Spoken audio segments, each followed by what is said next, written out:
Hello and नमस्कार दोस्तों।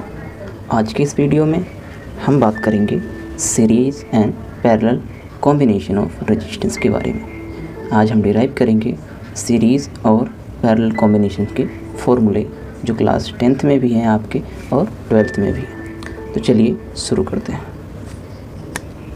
तो सबसे पहले हम बात करेंगे सीरीज़ कॉम्बिनेशन ऑफ रेजिस्टेंस। ठीक है,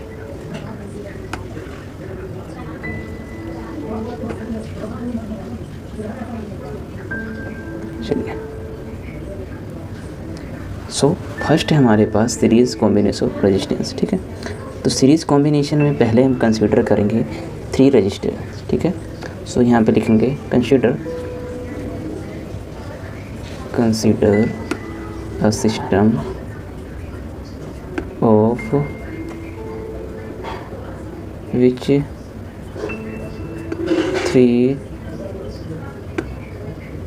resistance R1, R2 and R3। यहाँ तक आई बात समझ में। तो पहले हमने एक सिस्टम कंसीडर करना है जिसमें 3 रेजिस्टेंस हो, R1, R2, R3। मैं 3 रेजिस्टेंस को लेके कर रहा हूँ, आप कितने भी रेजिस्टेंस ले सकते हैं फॉर्मूला ड्राइव करने के लिए। ठीक है, सो अब क्या लिखेंगे, दीज आर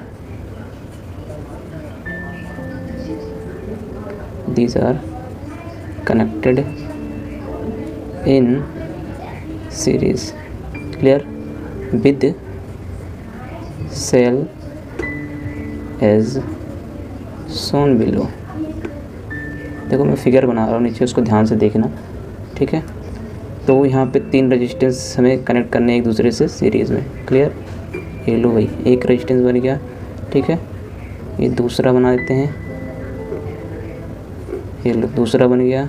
साथ में ही सीरीज़ में एक तीसरा भी बना देते हैं, ये लो ये तीसरा बन गया। ठीक है, अब क्या करेंगे, इसका नाम दे देंगे हम। एक का नाम दे देंगे R1, दूसरे का नाम दे देंगे R2 और तीसरा रेजिस्टेंस हमारे पास क्या है R3। यहाँ तक आ गई बात समझ में। ठीक है, अब देखो इसके क्रॉस जो पोटेंशियल ड्रॉप होगा, ठीक है ना, यहाँ से ये पॉइंट तक और यहाँ से इस पॉइंट तक और फिर यहाँ से इस पॉइंट तक जो पोटेंशियल ड्रॉप होगा, तो यहाँ पे V1 होगा, यानी डिफरेंट होगा। यहाँ पे क्या होगा, V2 होगा और यहाँ पे V3 होगा। ठीक है, पोटेंशियल डिफरेंस अलग रहेगा तीनों रेजिस्टेंस पे। ठीक है ना, R1, R2 एंड R3 पर। क्लियर, तो चलिए अब इसको एक सर्किट के थ्रू जोड़ देते हैं। सर्किट बनाते हैं इसका, एक सेल के थ्रू जोड़ना है। ठीक है, तो सेल का पॉजिटिव टर्मिनल हम इस तरीके से शो करते हैं और नेगेटिव टर्मिनल इस तरीके से शो करते हैं। यहाँ पर हम एक सेल लगा देते हैं जो वोल्टेज सप्लाई के लिए काम आएगा। ठीक है, अब यहाँ पे क्या करते हैं, करंट की डायरेक्शन शो करते हैं। देखो करंट की डायरेक्शन हमेशा पॉजिटिव टू नेगेटिव होती है, तो मैं यहाँ पे करंट की डायरेक्शन पॉजिटिव टू नेगेटिव कर रहा हूँ। ये बात आई समझ में। ठीक है, अब यहाँ पे करंट क्या फ्लो हो रहा है, आई करंट फ्लो होगा। यहाँ तक आ गई समझ में। चलिए ये फिगर है, हमने बना रखा है। ठीक है, अब यहाँ तक बात आ गई वो समझ में, तो आगे बढ़ते हैं। तो चलिए आगे देखते हैं हम, लेट कर लेते हैं हम, let V with the potential difference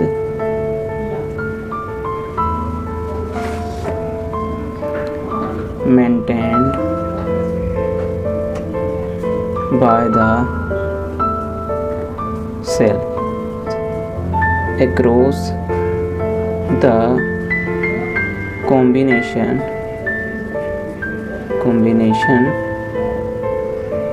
and I with the current flowing through the resistor। ठीक है, करंट क्या है हमारे पास, I है। किसके थ्रू फ्लो हो रहा है, रजिस्टर्स के थ्रू। ठीक है, now we see using Ohm's law. देखो ठीक है, ओम्स लॉ का फॉर्मूला लगाने वाले हैं। ठीक है, सो पोटेंशियल डिफरेंस क्या हो जाएगा, पोटेंशियल डिफरेंस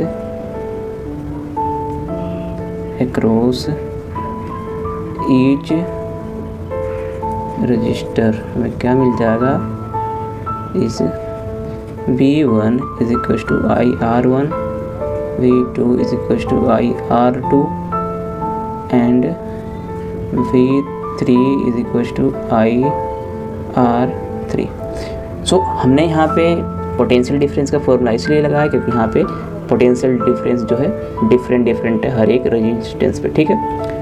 हर एक रजिस्टर पे क्या है हमारे पास पोटेंशियल डिफरेंस अलग अलग है, इसीलिए हमने यहाँ पे पोटेंशियल डिफरेंस का फॉर्मूला लगाया ओम्स लॉ के द्वारा, ठीक है। देखो जब भी किसी से कॉम्बिनेशन की बात करते हैं चाहे सीरीज हो या पैरेलल, तो उसका फॉर्मूला यूज करते हैं जो उसमें डिफरेंट होता है उस सर्किट में, ठीक है ना, हर एक रजिस्टर के अक्रॉस। क्लियर। तो हमने यहाँ पे वी का लगाया क्योंकि वी क्या है यहाँ पे डिफरेंट है। क्लियर। यहाँ तक आगे बात समझ में। चलिए आगे देखते हैं।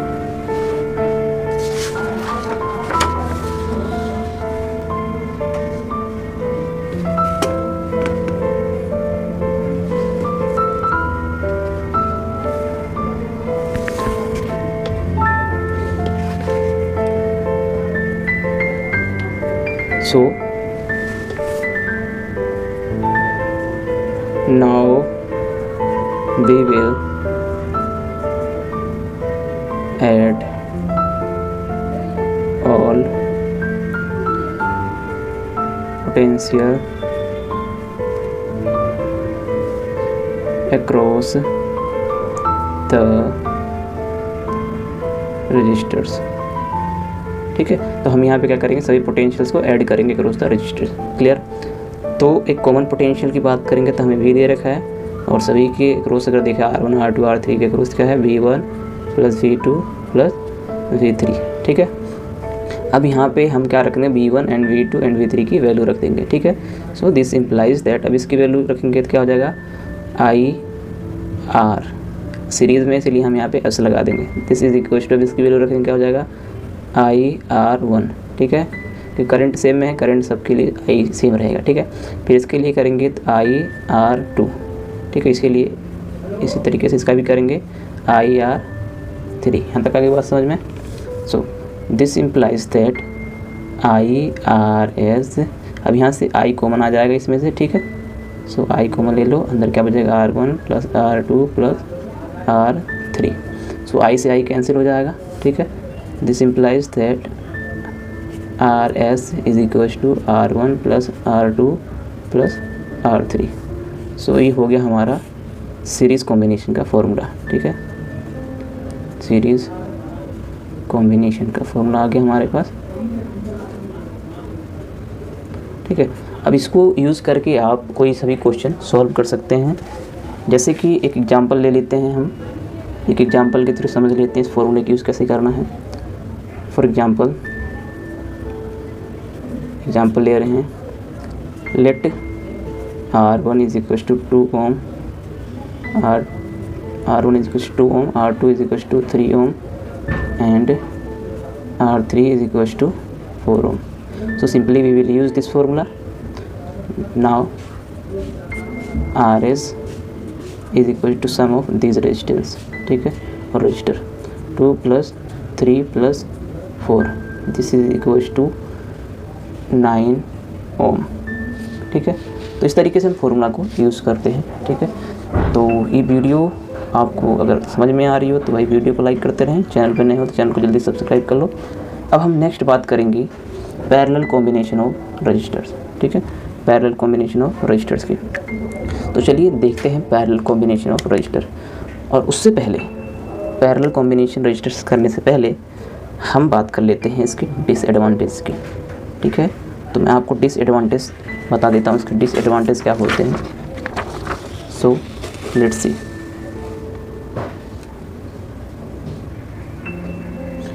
So disadvantage of series combination in household appliances। if पहला ऐसा डिसएडवांटेज क्या है, जो मेजर डिसएडवांटेज है, if the circuit breaks due to some defect in one electrical appliance. यदि एक इलेक्ट्रिकल अप्लायंसेस में कोई डिफेक्ट के कारण सर्किट ब्रेक होता है, देन क्या होगा, all other appliances also stop working. तो सारे अदर जो होंगे वो भी वर्किंग करना बंद कर देंगे। तो एक इसमें क्या है डिसएडवांटेज है सीरीज़ कॉम्बिनेशन के केस में। फिर इसी प्रकार से दूसरा पॉइंट हमारे पास क्या है, दूसरा कहता है कि they can not be turned on और off separately as there in only single path for the flow of current, so all the appliances can have only one switch. ठीक है, तो क्या होगा, उसको टर्न बार बार स्विच ऑन ऑफ करना भी इम्पॉसिबल होगा, क्योंकि वो सभी के लिए क्या है, हमारे पास एक ही स्विच का काम करेगा। अगर आप एक को बंद करोगे तो दूसरा भी साथ के साथ बंद हो जाएगा। तो ये हमारे पास है दूसरा डिसएडवांटेज। ठीक है, इसीलिए हम बात करते हैं सीरीज़ की जगह पैरेलल कॉम्बिनेशन की। तो आइए पैरेलल कॉम्बिनेशन में देखते हैं और उसकी भी डिसएडवांटेज और एडवांटेज को समझने की कोशिश करते हैं। चलिए देखते हैं। So now we will consider the parallel combination of resistance. Second is the parallel combination of resistors. ठीक है, आप रेजिस्टेंस भी लिखो, रजिस्टर्स लिखो, कोई फ़र्क नहीं पड़ता ज़्यादा।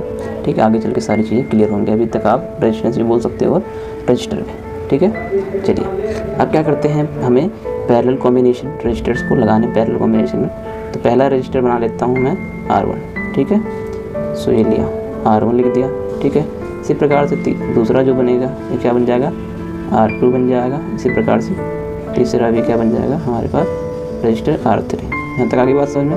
अब इसको हमें एक सेल से कनेक्ट करना पड़ेगा। ठीक है, देखो पैरेलल में है, ध्यान रखना, एक के ऊपर एक, एक के ऊपर एक, पैरेलल कॉम्बिनेशन होता है। ठीक है, अब इसको क्या करेंगे, सेल से कनेक्ट कर देंगे। लो जी, सेल से कनेक्ट कर दिया। सो ये भी इसका नाम दे देंगे, ये पॉजिटिव टर्मिनल, ये नेगेटिव टर्मिनल। करंट यहाँ से फ्लो होगा I। ठीक है, और आगे जाके डिस्ट्रीब्यूट हो जाएगा। ठीक है, इसका नाम दे दो A, इस पॉइंट का नाम दे दो B। करंट यहाँ से आगे डिस्ट्रीब्यूट हो जाएगा, तो करंट क्या हो जाएगा, I1 हो जाएगा, इसके थ्रू क्या हो जाएगा, I2 हो जाएगा, इसके थ्रू क्या हो जाएगा, I3। बात आई समझ में। अब वोल्टेज क्या रहेगा, सभी के क्रॉस पैरेलल में क्या होता है, सभी के क्रॉस क्या होता है, वोल्टेज सेम होता है। ठीक है, सभी रजिस्टर के क्रॉस वोल्टेज हमेशा सेम रहता है, ये बात ध्यान में रख लेना। ठीक है, यहाँ पे एक की लगा सकते हो। ठीक है, कि इसलिए क्योंकि ऑन ऑफ करने का काम आता है, स्विच काम करता है। ठीक है, चलो भाई, ये बन गई हमारी सर्किट। ठीक है, ये होगी हमारी पैरेलल कॉम्बिनेशन की सर्किट। अब हम बात कर लेते हैं इसमें ओम्स लॉ के फॉर्मूला की। ठीक है, और उससे पहले लेट कर लेते हैं हम, let I1, I2 and I3 with the current flow through the register R1, R2 and R3। हमने मान लिया कि I1, I2 एंड I3 जो करंट है वो R1, R2, R3 रजिस्टर के क्रॉस फ्लो हो रहा है। ठीक है ना, कनेक्टेड इन पैरेलल, जो कि किस में कनेक्टेड है, पैरेलल कनेक्शन से कनेक्टेड। ठीक है, चलिए यूजिंग ओम्स लॉ। ठीक है, यूजिंग यहाँ लिखेंगे अब, यूजिंग ओम्स लॉ। अब यहाँ पे हमने ओम्स लॉ लगाया। ठीक है, अब देखो यहाँ पे डिफरेंट क्या है, डिफरेंट यहाँ पे करंट है, वहाँ पे डिफरेंट क्या था, वोल्टेज था। ठीक है ना, सीरीज में वोल्टेज डिफरेंट है और यहाँ पे करंट है। तो जो डिफरेंट होता है वोल्टेज और करंट में से, उसका फॉर्मूला हम यूज़ करते हैं ओम्स लॉ के अकॉर्डिंग। ठीक है, चलो ओम्स लॉ का फॉर्मूला यूज़ करके, तो यहाँ पे हम क्या करेंगे, करंट का फॉर्मूला लगाएंगे। करंट का फॉर्मूला अगर मैं I1 निकालूँ तो I1 क्या हो जाएगा हमारे पास, V/R1 हो जाएगा। इसी प्रकार से I2 क्या हो जाएगा, V/R2 हो जाएगा। इसी प्रकार से I3 हमारे पास हो जाएगा V/R3। ठीक है, yes. Now we will add all the current.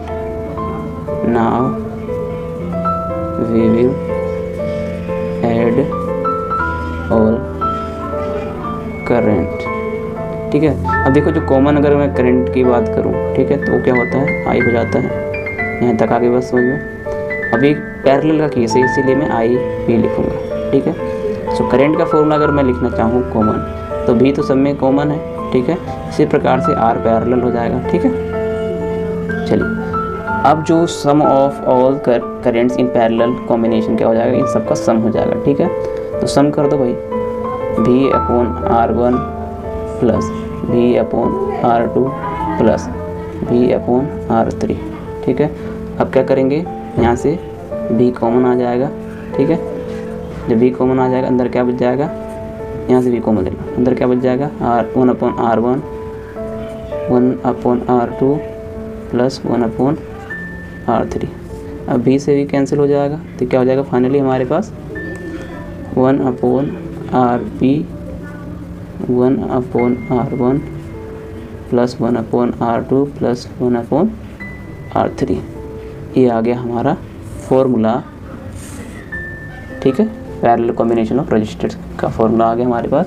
अब इसको यूज़ करके हम कोई सा भी क्वेश्चन सॉल्व कर सकते हैं। तो इसके बेसिस पे भी हम एक एग्जांपल ले लेते हैं, ठीक है, उसको सॉल्व करते हैं।